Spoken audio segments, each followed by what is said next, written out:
안녕하세요. 맥킨의 지혜투자클럽입니다.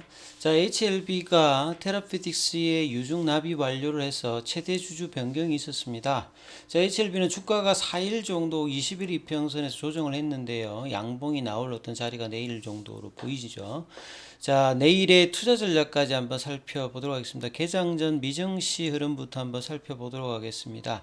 시장의 이제 모든 관심이 사실 이제 12월 CPI 관련되는 리포트에 지금 다 집중이 되고 있습니다. 우리 시간으로 한 10시 한 30분 정도에 이제 공개가 될 건데요. 나스닥 선물 같은 경우 0.11% 약보합세, 다우와 S&P 선물 같은 경우에도 거의 뭐 약보합세 흐름이죠. 중소형주 중심의 러셀 2000 같은 경우에도 0.02% 강보합세입니다. 결국 이제 시장이 인플레이션 완화 관련의 어떤 기대감으로 미증시와 국내 증시도 환율 영향과 수급으로 이제 올라왔는데요. 그래서 12월 CPI 결과에 따라서 추가적인 어떤 상승과 이달 말과 이제 다음 달 초에 있을 올해 첫 번째 FMC에서 연준의 어떤 방향성도 이제 볼 수 있는 어떤 상황이죠. 그래서 헤드라인에서는 계속 이제 물가 관련되는 부분들이 2023년도에도 여전히 투자자 입장에서는 가장 뭐 중요한 어떤 매크로 변수다. 이렇게 헤드라인에 나와 있습니다. 오늘 이제 국내 시장 같은 경우에도 전반적으로 시장 어떤 분위기들은 외국인들은 이제 거래소에서 매수를 해줬고요. 코스닥에서는 매도를 하고 기관들은 이제 투신을 제외하고 나면 좀 매도를 했습니다. 그래서 선제적으로 좀 이제 주가가 반영을 했기 때문에 오히려 좀 차익 매도가 나오면서 인플레이션 지표가 어떻게 나오는지를 보고 확인하겠다 이 흐름이었죠. 그래서 개인들은 코스닥에서 좀 순매수를 하고 거래소에서는 매도하는 수급상의 혼조 흐름이 나왔습니다. 그러다 보니까 오늘 이제 코스피 쪽에서는 그럼에도 불구하고 상승 종목이 많았고요. 코스닥에서는 하락 종목 수가 좀 더 많은 어떤 이 흐름들이 나타나 있습니다. 자, HLB 관련주 중에서는 오늘 이제 테라피틱스하고 이제 글로벌이 장중 이제 강세 흐름들을 내었는데요. 자, 테라피틱스 같은 경우에는 이제 보시게 되면 이제 오후에 이제 공시도 나왔습니다만 3자 배정 유상증자 한 130억 정도 규모인데요. 1월 4일에 이사에 이제 결의를 해서 유증 관련되는 부분 3자 배정을 했고 이 부분들이 이제 납입일이 오늘이었는데 실제로 납입이 완료되었다. 이런 어떤 유동성 공급 관련되는 부분에서 HLB 테라피틱스는 작년 말에 어떤 이제 만 원대 부분에서 최근에 이제 뭐 14,000원대까지 저점 대비해서는 거의 한 40% 강세 흐름들을 개별 이슈로 좀 올라왔고요. 자, 글로벌도 이제 바닥 가격이었는데 1월 달에 이제 5,000원대 부분에서 오늘 장중에 6,680원 블렌즈밴드 상단까지 좀 좀 흐름이 나왔다가 이제 지켜지지는 못했는데 시간에는 한 60원 정도 올랐죠.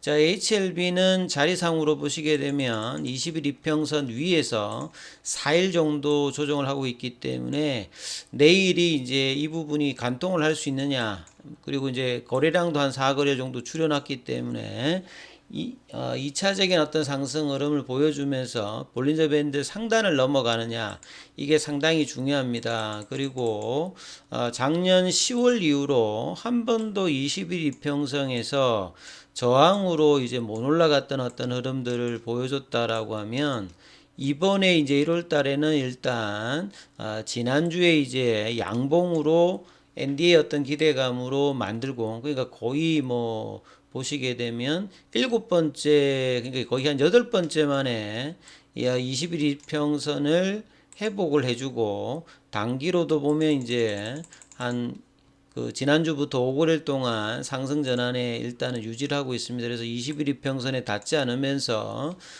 그리고 이제 윗방향인 볼린저 밴드 상단 부분을 조금 나름 장중의 저항의 흐름을 보여주고 있는데요. 수급상으로 보시게 되면 현물에서는 외국인들 매수가 들어왔고요. 그 다음에 이제 시간에 한 100원 정도 빠졌는데 공매도 관련되는 부분들은 한 자리 숫자로 작년 어떤 연말 분위기보다는 조금 이제 수급의 어떤 개선이 좀 나오는 어떤 흐름이고, 장중했던 수급에서 이제 프로그램 쪽도 일단 매수가 일단 들어왔습니다. 그래서 이런 흐름들이 HLB 관련되는 부분에서 순환매도 나오면서 이 시가총액이 좀 낮은 종목들이 먼저 좀 끌어주면서 좀 덩치가 있는 흐름들에서도 점진적인 어떤 바닥 패턴에서 벗어나는 흐름들을 보여주고 있죠. 자, 오늘 뭐 기사로 나왔던 부분들을 좀 살펴보면요. HLB 생명과학에서 이제 인터뷰 기사가 나와 있습니다. 자, 한용의 이제 대표 같은 경우가 오늘 인터뷰가 있었는데 HLB 이제 생명과학 같은 경우에는 리보세라닌 관련해서 이제 국내 판권이라든지 이런 부분들이 있어서 리보세라닌 입장에서도 이제 메인은 좀 아닌 어떤 분위기였었는데요. 한영애 대표는 이런 부분들을 좀 극복하기 위해서 추가적인 후보 물질을 확보해서 리보세라닌 이어서 이제 새로운 성장 동력을 발굴한다는 게 이제 이런 목표다 이렇게 이야기를 했죠. 작년도에도 이제 고용원 관련되는 부분에서 G2M 관련되는 부분 도입 계약을 뭐 체결하기도 했고요. 그 외에 이제 뭐 의료용 대마라든지 동물용 항암제 관련되는 부분까지 적극적으로 이제 후발 이제 성장 동력원을 만드는데 조금 이제 집중을 좀 하고 있다는 부분입니다. 그리고 이제 대마 치료제 같은 경우에는 작년에 이제 뭐 네오켄 바이오와 협업을 통해서 의료용 대마 관련되는 부분 사업을 하고 있는데 국내에서 뇌전증 환자 이제 과거에는 뭐 이게 간질이라고 했죠. 그래서 뇌전증으로 이제 명명이 바뀌었는데 이 뇌전증 환자 상당수가 이 기존의 약이 듣지 않아서 영국 회사 GW 파마의 의료용 대마 치료제를 가져와서 이게 뭐 가격이 그렇게 싸진 않습니다. 치료비가 노트인데 이 대마 성분 중에서 한각성이 없으면서 질병의 어떤 치료 효과를 발휘하고 있는 이게 이제 의료용 대마라고 보시면 되는데요. 국내 이제 뇌전증 환자라든지 의료용 대마 관련되는 부분에서 이 부분도 좀 개발하고 있고 그 다음에 이제 동물용으로 리보세라닌 관련되는 부분에서도 신사업으로 개발을 하고 있죠. 동물용 의약품은 이제 사람하고 이제 임상은 좀 다르게 임상 1회만으로도 허가 절차를 받을 수 있으니까요. 올해 안으로 임상을 마치면 허가 신청이 가능한 어떤 상태이니까 이 부분도 HLB 생명과학 입장에서는 주가 상승의 어떤 모멘텀이 될 수 있습니다. 이 동물용 항암제 시장 같은 경우는 국내에서는 이제 뭐 박셀바이오가 이 동물용 항암제 관련되는 부분에서 이제 모멘텀이 좀 있었는데 HLB 생명과학도 이런 부분이 있습니다. 그래서 국내에서는 허가된 게 아직 없고 세계적으로도 뭐 5개밖에 안 거치기 때문에 틈새 시장으로 상당히 조금 뭐 해볼 만한 어떤 파이프라인이죠. 리보세라늄 원체 이제 뭐 부작용이라든지 적응증 확장이 좀 좋기 때문에 동물용으로는 이제 유선암 쪽으로 일종의 뭐 유방암이라고 보시면 되겠죠. 그래서 이 부분을 좀 개발을 하고 있는 상태입니다. 그래서 앞서 말씀드렸듯이 기존의 리보세라닌 말고도 의료용 대마, 동물용 항암제, 자체 후보물질 발굴들로 HLB 생명과학이 이제 후속 이제 리보세라닌 물질 확보들도 노력을 하고 있다. 그래서 이런 부분에 어떤 중추 역할을 하고 있는 게 한용의 대표인데요. HLB 그룹 전체에서는 진양훈 회장은 사실 뭐 은행원 출신에다가 인수합병 전문가이기 때문에 이 바이오 분야의 어떤 기술적인 부분에서는 전문성이 좀 높지 않은 상태죠. 이러다 보니까 이 한용의 대표의 어떤 영입 관련되는 부분에서 상당히 좀 뭐 기대를 할 수 있는 어떤 부분이죠. 이분 같은 경우에는 뭐 과거에 이제 뭐 브리스톨 마이어 스퀘어에서 뭐 신약 개발도 시작을 하고 이제 2011년도에 재미 한인 제약인 협회장에도 오르기도 하면서 사실 좀 이제 해외 전문가들이 좀 만날 수 있는 그런 뭐 인맥이다. 인적 자원에도 이렇게 보시면 되겠죠. 그 국내에서는 뭐 상장사인 엔지캠 생명과학이라든지 대웅제약 뭐 그다음에 SK 이노엔 이런 데다 이제 거치면서 이 전복한 이제 HLB 제약 대표 소개로 이제 진양훈 회장 만나자마자 바로 일단은 합류를 했습니다. 그래서 이 시너지 효과가 어떻게 좀 될지 이 부분도 굉장히 좀 중요하겠죠. 그리고 올해 가장 중요한 건 HLB 입장에서 리보세라닌 관련되는 부분에서 NDA 이제 신청 관련되는 부분이죠. 스탠다드 가정을 하더라도 통상 한 10개월 정도는 걸리기 때문에 1월달, 2월달, 3월달 이내에 어떻게 이제 하느냐.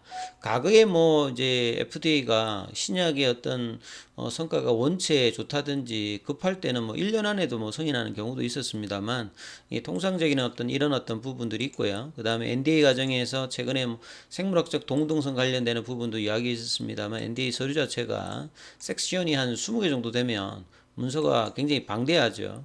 허가 대상 관련되는 화학적 특성, 생산하는 방법, 뭐 일단 CMC 이슈도 상당 부분 들어가고 제조 방법, 품질 관리, 약물학적 자료, 독성학적 자료, 그 다음에 뭐 인간의 약물 동력학적 자료, 임상의 가정의 모든 단계의 어떤 성분, 용량, 안전성 시험 이런 부분들이 다 이제 구체적으로 포함된 어떤 자료이기 때문에 여기에 어떤 준비를 차근차근 확실해서 NDA 신청 과정까지 빠르게 하는 이제 모습이 올해 뭐 가장 중요하고 회사도 이 부분이 이제 2019년도에 이제 위암과는 좀 다르게 빠르게 이제 회사가 이 부분에서 시장에 좀 전달하면서 지난주 일단 양봉이 나왔죠.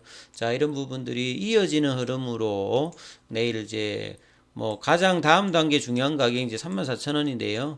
이 32,000원 위로 올라서서 이 어떤 흐름을 해야 추가적인 어떤 과정으로 주가에 이제 이 NDA 신청의 어떤 기대감들이 이제 계속 이제 반영되기 위해서 수급이 좀 내일은 좀 들어오면서 양봉의 흐름이 나오느냐 이게 굉장히 좀 중요하니까 이 부분 좀 참조하시면서 대응 전략 삼아 보시기 바라겠습니다. 여기까지 하겠습니다.